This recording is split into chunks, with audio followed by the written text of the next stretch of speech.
3 سال سے جو پورٹ انفراسٹرکچر کا کام ہو رہا تھا اس کے اندر تقریباً $300 ملین اسپینڈ کیا ہے چائنا پورٹ ہولڈنگ نے، اور پورٹ کا کام کمپلیٹ کر دیا اور اس کو آپریشنل کر دیا۔ کل ایک 8,000 کیوبک فیٹ کا ایک بڑا LPG کا ایک کنٹینر ایک ویسل آ رہا ہے، اور پرسوں ہم کوئی 24,000 میٹرک ٹن کا ایک بڑا شپ آسٹریلیا سے ریسیو کر رہے ہیں، جس میں اگین افغان ٹرانزٹ ٹریڈ کا کارگو ہوگا۔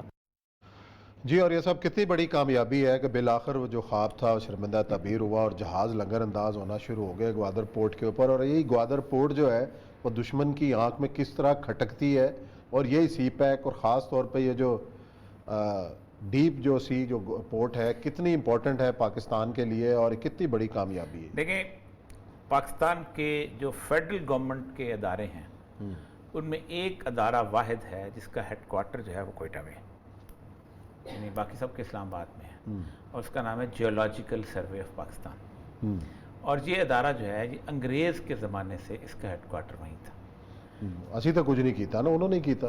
سنتے اچھا، 1944 میں ایک American team geological survey of Pakistan آتی ہے، کیونکہ اس کا جو یونیورسٹی ہے نا وہ ایک کالج آف مڈل ٹیکنالوجی بنائی گئی تھی، تو وہ پھر لوگ کو پڑھانے جاتے نہیں تھے تو وہ یونیورسٹی بن گئی، تو وہاں میں پڑھاتا رہا، اس لیے میں بہت قریب سے پورے سے 54 میں ایک ٹیم آئی اور انہوں نے سروے کیا، کیونکہ ساری معدنیات ہماری جو ہے بلوچستان میں صحیح سروے کیا، تو انہوں نے کہا کہ گوادر جو ہے it is an ideal place for a deep sea port. 54 تو یہ گوادر وہ علاقہ ہے جو خان آف قلات نے مسقط کے امیر کو تحفے میں دے دیا ہوا تھا، اچھا، اور مسقط کا امیر جو ہے وہ آتا ہے مکران کے امیر پر گپ شپ لگانے کے لیے۔ تو نیگوسیشن شروع کی امریکہ کہنے کے اوپر کہ آپ واپس لو، اور 4 سال یہ نیگوسیشن چلتی رہی، اور 8 دسمبر 1958 کو گوادر واپس جو ہے وہ پاکستان کا حصہ بنا دیا گیا یا بن گیا۔ اس کے بعد سے لے کے یہ گوادر جو ہے، اگر آپ کبھی جائیں، میں پہلی دفعہ گوادر گیا تھا جب میں UNFTAC fund for drug use control میں تھا، اور ہیروئن کی ٹریفکنگ دیکھ رہا تھا، تو وہاں بھی تھوڑی سی ہیروئن آئی ہوئی تھی، تو وہ وہاں گیا تھا، اور وہاں ایک چھوٹا سا جنریٹر ہوتا تھا، اس جنریٹر کی آواز پورے شہر میں گھومتی تھی، رات کو نیند نہیں آتی تھی، اور 3 کنویں تھے، ان میں سے پانی جو ہے وہ بارش کا رس کے کلیئر ہو کے آتا تھا، اور پورا گہرا سمندر تھا ہرے رنگ کا، اور خوبصورت جگہ تھی، اور گوادر شہر کے اندر چھتا ہوا ٹاٹ لگے ہوئے اس کا بازار ہوتا تھا، اور بھون کے تندور میں مچھلی کھاتے تھے، سواد آتا۔ یہ پاکستانی قوم نے تو گوادر دیکھا نا، وہ جو عابد علی کے ڈرامے سے، ہاں، وہ دشت سے، جی دشت میں دیکھا، دشت کتنا زبردست پانی کا وہ تو میرا گھر بات پلے چل رہا تھا 92 کے بعد۔ 92 میں وہ اکٹھے یہ مان اجاز جو ہمارے ہیں نا، یہ جو کام کا یہ بیک وقت کام کرتا تھا، میرا ڈرامے گھر بات میں کام کرتا تھا، وہاں دشت میں کام کرتا تھا، جہاں کوئٹہ اور گوادر۔ اچھا، اب اس جگہ سے انہوں نے پہلی دفعہ 1992 تک صحیح جب یہ بنا ہے تو ایک جیٹی بنی تھی، فش جیٹی، واف اس کو کہتے ہیں، اور وہ ناروے نے بنائی تھی۔ اچھا، اور وہ مجھے یاد اچھی طرح کہ جب 2004 کے بعد سے چائنیز نے آنا شروع کیا ہے تو کام شروع کیا ہے، تو چائنیز جو تھے وہ اس کو ایکسٹینڈ کر رہے تھے، اس کو پورٹ کو، تو دکھایا کرتے تھے کتنی فضول بنائی ہوئی یوروپین نے، میری چیز دیکھنا کا، ہم چائنیز کو مذاق اڑاتے ہیں، وہ ان کا مذاق اڑاتے تھے، اور واقعی انہوں نے بڑی محنت سے 92 میں فیمس سنگھار سکیم جو ہے جس کے اندر یہ پلاٹ ہیں وہ بنی تھی، اور اس میں ہمارے دوست ہوتے جان میں دشتی تھا، انہوں نے مجھے کہا DC مصدوم کہ تم 10,000 روپے بھیجو، میں تمہیں پلاٹ دیتا ہوں گزار کا۔ میں نے کہا میں نے نہیں لینا، مجھے کیا ضرورت ہے، بلکہ ہمارا دوست کہتا تھا چاند پہلے آباد ہو جائے گا، یہ بعد میں ہوگا۔ اس میں بے نظیر کے کوئی 18 پلاٹ تھے، نواز شریف کے 15-20 پلاٹ تھے، اشوانی کا پتہ نہیں کتنے ایکڑ کا پلاٹ تھا، بڑے بڑے لوگوں نے، ہر بندے نے وہاں پلاٹ لیا تھا، تو اس سے اندازہ ہو گیا تھا کہ گوادر میں کچھ ہونے والا ہے۔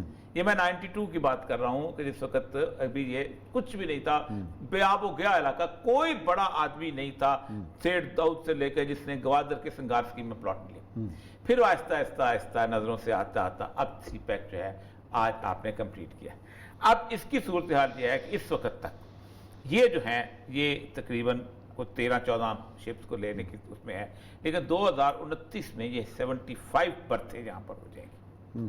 اور 2045 میں 140-50 برتھیں ہو جائیں گی، جو کہ اس وقت دنیا کی سب سے مطلب اگلا دور گوادر کا گوادر کا 11 ملین ٹن کا کارگو اس وقت لے جا سکتا ہے، 200 ملین کا لے کے جائے گا، 400 ملین کا اس کے بعد تھرڈ فیز میں لے کے چلا جائے گا. لیکن 2-3 بڑے کمال کی چیزیں اگر ہم وہ کر گئے تب یہ سکسیسفل ہے. جس سے اگر یہ گوادر ہو رہا تھا تو اس زمانے میں میں وہیں پر تھا، تو ہماری یہی بحثیں ہوتی تھیں. احمد کھلاڑی صاحب ہمارے دوست تھے، ان کو انہوں نے وہاں لگایا ہوا تھا. تو بحث یہ ہوتی تھی کہ ہر پورٹ کے ساتھ ایک ہنٹر لینڈ ہوتا ہے.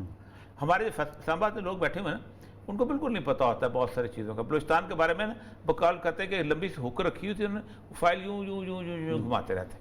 تو اس میں فائنل آرگومنٹ کرتے ہوئے انہوں نے کہا کہ یہ تو ہنٹر لینڈ کا مطلب یہ ہے کہ کوئی انڈسٹری ہوگی، کوئی اور چیز ہوگی تو بیچیں. میں نے کہا ایسا نہیں ہے، یہ پورٹ بیسیکلی 2 چیزوں کے لیے بنی ہے. ایک تو چائنا کی اپنی جو آبادی ہے وہ 94% جو ہے وہ بیجنگ میں ہے، شنگھائی میں ہے، باقی جگہ پہ ایسٹ ورلڈ ہے. صحیح. کیونکہ اس کا سارا مال وہیں سے گزر کے بلاکا کتنے نہیں.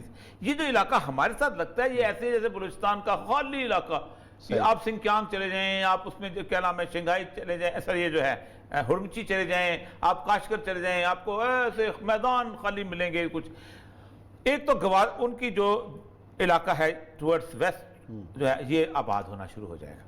یہاں انڈسٹری بلٹ ہوگی، آبادی شفٹ ہوگی. شنگھائی جی اتنی بڑی بھی عمارتوں میں لوگ رہنے کے لیے کھلا رہنا شروع ہو جائیں گے. اور دوسرا ان کا مال پہ، ایک تو وہ ان کا ہے.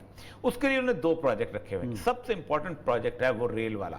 اشفاق خٹک صاحب ہوتے تھے، ان کو لگایا تھا، پتہ نہیں شیخ رشید نے ان کو نکالا تھا، کچھ جھگڑے ہوئے تھے، آپس میں جھگڑا ہو گیا تھا. اب پتہ نہیں کون آئے گا. He was a wonderful person. لیکن شیخ صاحب ہے نا، شیخ صاحب سے کون لڑ سکتا.